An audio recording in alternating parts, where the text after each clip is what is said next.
Hola a todos. Tal y como os prometí el pasado viernes, hoy vamos a hablar de qué es el estéreo o el sonido estéreo y vamos a hacer un poco de conocimiento sobre su historia. Bien, lo primero que cabría decir es, preguntémonos qué significa para cada uno de nosotros estéreo. Seguramente la mayoría dirá que se trata de la reproducción de audio en dos canales, tan simple como esto. Pero estéreo es la reducción de sonido estereofónico y por definición debe de entenderse como el uso de más de un canal de audio independiente para conseguir la sensación lo más cercana posible a la escucha natural. Insisto, a su escucha natural. Eso es importante. La contraposición a estéreo o sonido estereofónico es el sonido monofónico, el mono o monoaural de toda la vida. Vulgarmente hemos asociado el estéreo única y exclusivamente a la reproducción de audio mediante dos cajas acústicas. De hecho, estereofónico viene del griego estéreos, sólido, y de fone, sonido, y fue una palabra que representó o que presentó la Western Electric como analogía a la palabra estereoscópico. Esta primera demostración tuvo lugar en una convención en la SMPT allí en 1937.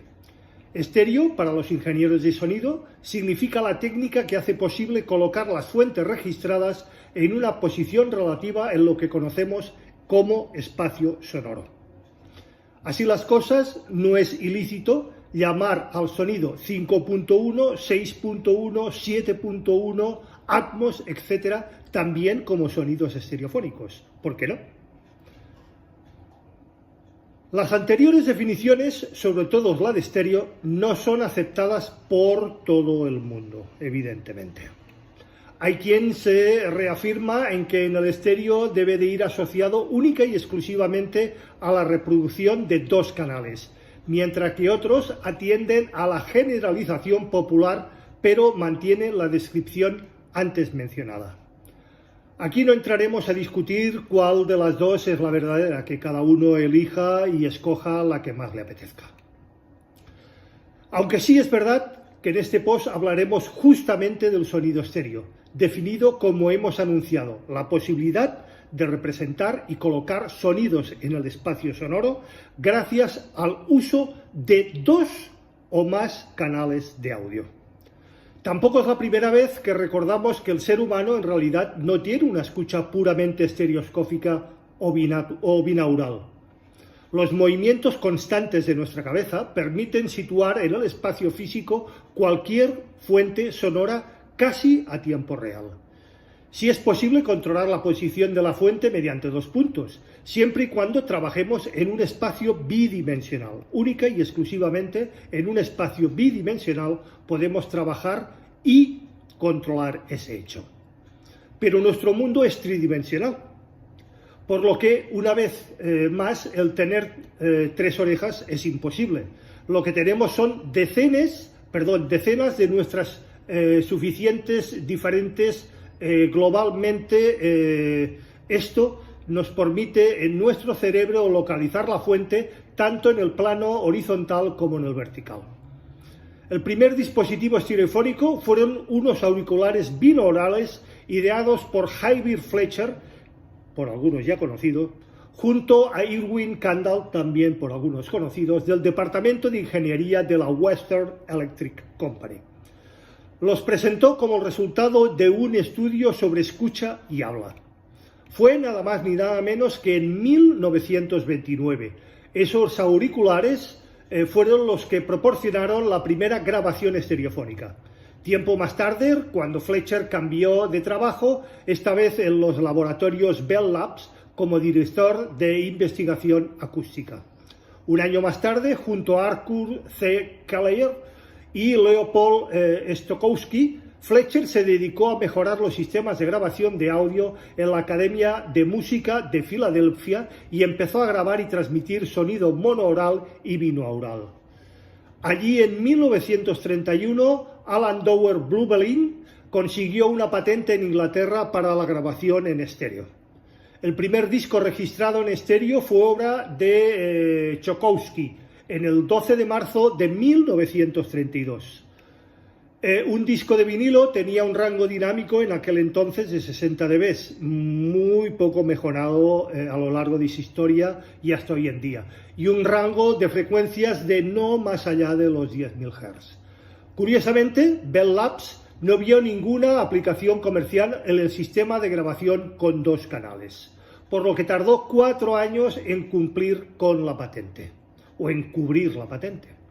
Mientras Arthur Keller propuso mejorar el método de captación con el sistema 4545, un sistema que pasó al olvido por tener implicaciones comerciales y que fue recuperado mucho más tarde y mejorado sobre los años 50 por la propia Westrex. Los principios del estéreo y sonido estereofónico no fueron para nada prometedores. Quienes trabajaron en ello conseguían continuar con sus investigaciones puramente por interés científico, aunque no recibían un gran apoyo por parte de las empresas donde trabajaban ni por el propio mercado. De hecho, la parte de interés no estaba en la grabación propiamente musical, sino en la transmisión de estas señales, como se intentó demostrar el 27 de abril de 1933, cuando se radió sonido estereofónico desde la Academia Nacional de las Ciencias al Hall la Constitución en Washington. Allí varios invitados pudieron escuchar la interpretación de una orquesta sinfónica dirigida esta vez por Alexander Smellers, que estaba interpretando en directo varias piezas musicales. Se instalaron 3 micrófonos, derecha, centro e izquierda, que vía cable, eso sí, pasaron antes por las manos del Dr. Stokowski, que en Washington mezclaba y paneaba los 3 canales en función de sus propios gustos personales. Mientras que la experimentación seguía latente en los estudios de grabación, incluso había tiempo para realizar el sonido estereofónico con otra herramienta de medición más, o como una herramienta de medición más. Allí en 1949 la General Motors pidió a Magnetocore poder realizar grabaciones en estéreo para mejorar el análisis especial de ruido de sus automóviles, otra aplicación del sonido estereofónico. Pero Magnetocore modificó su grabadora en cinta, la PT6, un dispositivo que presentó en la feria de la National Association and Broadcasting, muchos lo conocemos como NAB, en mayo de 1948. Este magnetófono modificado fue presentado en 1949 en la Audio Fair de Nueva York como el primer magnetófono de 2 canales para grabación y reproducción de cintas de 1,5 pulgadas, 2 canales, y que tenía su propio sistema de amplificación. En estas décadas la música clásica era la estrella, por lo que la mayoría de las grabaciones tenían como objetivo dicha grabación, manipulación y transmisión de este tipo de orquestas y este tipo de música. A mediados del siglo XX, Emory Cook realizó la primera grabación estereofónica del paso de los trenes para su LP Rail Dynamics, siendo uno de los primeros discos de efectos sonoros de la historia. Su idea era poder emocionar al espectador de la misma manera que lo hicieron los Lumières en el siglo pasado con El tren, que quizás es una de sus más conocidas películas. El cine también quiso aprovecharse del desarrollo del sonido en estéreo. The Rough fue la primera película en CinemaScope con 4 pistas estéreo, liderando las 33 producciones de ese mismo año en 1953 y que acabarían siendo todas ellas en estéreo. Pero la industria no estaba preparada desde ese punto de vista tecnológico, por lo que tendríamos que esperar nada más ni nada menos que hasta 1975 para poder volver a disfrutar de un buen sonido en estéreo gracias a los sistemas ópticos de la Dolby Labs. No es que la ingeniería lo abandonara, sino que no había un estándar que ni tan siquiera reglara el método de grabación y de reproducción estereofónica. Como anécdota del lío, podemos rememorar el suicidio de Edward Armstrong, que se lanzó desde la 10ª planta en el Alpine de Nueva Jersey debido a los problemas burocráticos que tuvo su invento fechado en 1939, la radio en FM. Su mujer continuó con los procesos legales de este sistema durante 13 largos años, saliendo ganadora. La radio FM, como sabemos hoy en día, demostró ser un sistema de modulación en frecuencia que mejoraba el ruido bajo y conseguía una mejor respuesta en frecuencias que la radio de AM de entonces, sin ningún tipo de duda, lo que además permitió estimular el sonido estéreo. Ese mismo año, Murray Crosby demostró que el sistema de multiplexada que proponía la radio FM en estéreo en Long Island delante de 16 ejecutivos, nada más y nada menos que de la prestigiosa empresa RCA. La demostración fue de un resultado apabullante y de una petición por parte de Leo Poscuy a David Schaffner, y esta fue la primera vez que altos ejecutivos de la industria musical lo escuchaban.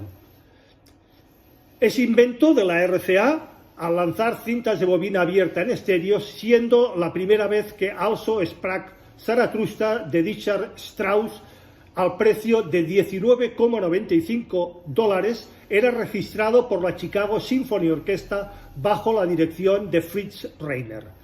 Para ello se utilizó un magnetofón de 2 pistas a nada más y nada menos que 30 IPS con 2 micrófonos Neumann M50 omnidireccionales.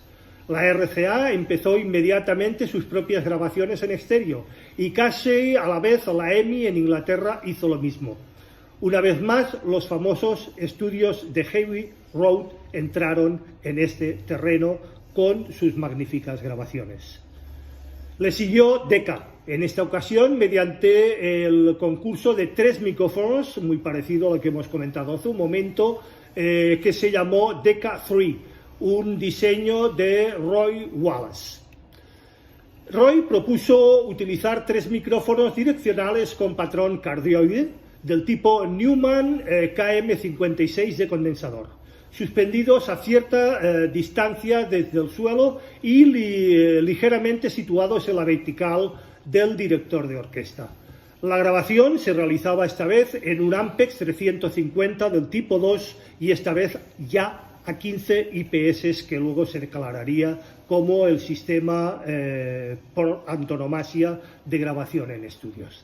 3 años más tarde, la ya mencionada Wextrex reestructuró el sistema de grabación que hemos comentado, el 4545, mediante demostraciones públicas en la convención anual de la AES en Nueva York en octubre de 1957.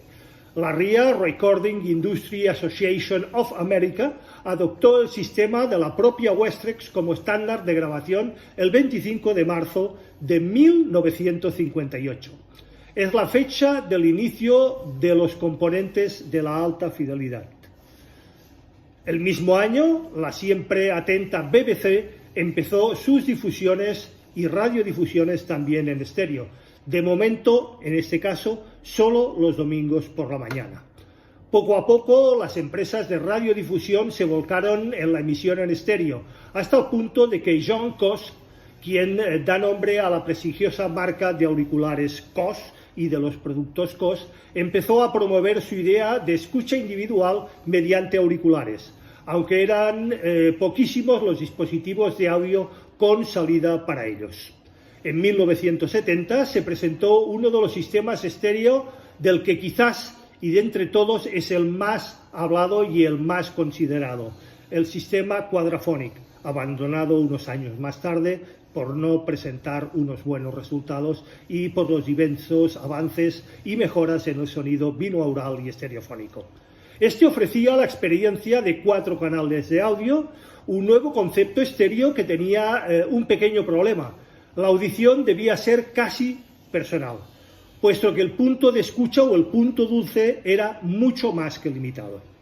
Tampoco consiguió demasiado apoyo tecnológico, apenas el CD4 de JVC, y este fue relegado de todo éxito como sistema estéreo y superado, como ya hemos dicho, por los diversos avances y los tradicionales sonidos estereofónicos.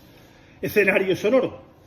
Cuando se realizaban las primeras grabaciones sinfónicas en los 40 y 50, incluso de modo experimental, la intención era reducir el espacio sonoro que existe en la escucha real, llevándola a su máxima aproximación a este. El objetivo es tan sencillo como permitir al oyente discernir la posición de cada una de las fuentes sonoras, cómo están situadas en el espacio e identificarlas de esta manera. Para entender la simplificación del sonido estéreo en los dos canales tradicionales, basta recurrir a varias premisas que todos los ingenieros de sonido conocen cuando realizan no tan solo una grabación en estudio, sino incluso en las grabaciones de sonido en directo.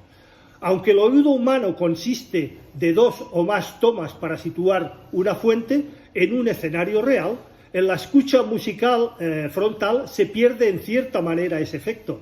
La necesidad de discernir si el sonido proviene de la parte frontal o posterior es un poquitín más complicado. Mientras dos orejas en toma única pueden saber a qué distancia está una fuente, por ejemplo, a 3 metros de nuestra cabeza, para poder saber si estos 3 metros, por ejemplo, son por delante o por detrás, necesitará una o más tomas. La ventaja de saber de todo el sonido que escuchamos si previene de la parte frontal nos evitará discernir el tercer plano de actuación. Todo viene de delante, evidentemente. Siempre escuchamos de frente, por lo que es obvio que nuestras cajas acústicas se colocarán en esa situación. La panorización, situación de una fuente en el plano paralelo a nosotros, de una fuente se consigue ajustando el nivel de presencia de esta en cada uno de los canales mediante el ya conocido panning. Cuanta más presencia tenga a la derecha, más hacia el lado percibiremos su localización. Contra más presencia a la izquierda, lo mismo en esa localización. Un sonido se suele igualar en un canal y en otro y nos dará la sensación de que ésta viene justo del centro. Y esto es lo que llamamos sonido estereofónico. El hecho de simplificar a la hora de obtener una mejor reproducción hace que este sistema estandarice como tal con solo 2 canales independientes. Entran en juego también los innumerables problemas de fase que ya hemos comentado en anteriores posts y por tanto el ajuste más que correcto y su correcta configuración. Mediante los 2 canales ya podemos obtener una más que perfecta representación espacial. Y la escucha musical personal en nuestro hogar no supone ningún problema en este sentido, por lo que el cine utilizando 5 canales independientes, si con 2 podemos situar perfectamente nuestro sonido. ¿Para qué el 5.1? ¿Para qué el 6.1? ¿Para qué el 7.1? ¿Para qué el Dolby? Son efectos. Con un buen sistema estéreo bien ajustado hay más que suficiente. Primero de todo, tenemos que entender que el escenario real musical, y amén de la reverberación de la sala, que también hablaremos sobre ello en un próximo post, la orquesta siempre está situada por delante de nosotros. Privilegiados los que pueden estar dentro de ella. Son unos pocos y se les conoce con el nombre de músicos y de directores. El resto no podemos gozar de esta experiencia. En una secuencia de una película de cine, el sonido no solo son diálogos, sino que también el ambiente, que por otra parte solemos evitar en una grabación musical. Este sonido ambiental proviene de todas partes y para su localización no es necesario el concurso de un tercer canal que nos permita la ubicación perimetral. Insisto, con un buen sonido estéreo es más que suficiente. La adición de uno o más canales centrales, por ejemplo, tiene su origen en las salas de cine comerciales de la época, mucho más grandes que las actuales de los cines comerciales. Causa del efecto Haas, una deficiencia que tiene que ver con la distancia del oyente con respecto a los 2 canales principales. También hablaremos del efecto o defecto, insisto, Haas, en un próximo post. Y esto es todo por hoy. Como siempre, quedo abierto a cualquier duda, pregunta, aclaración, cuestión y sugerencia por vuestra parte, que será también, como siempre, puntualmente respuesto. Recordad, si os ha gustado, dadle al like, por favor. Faltan likes en el canal. Compartid el post, ayudáis a crecer al propio canal y que la gente se suscriba. Suscribíos si no lo estáis ya. Y acordaros, como siempre digo, de darle a la campanilla gris para que YouTube os avise de cualquier novedad en el canal. Gracias y nos vemos, si todos así lo consideráis, una vez más el próximo viernes con un nuevo capítulo de A las 8 estrenamos.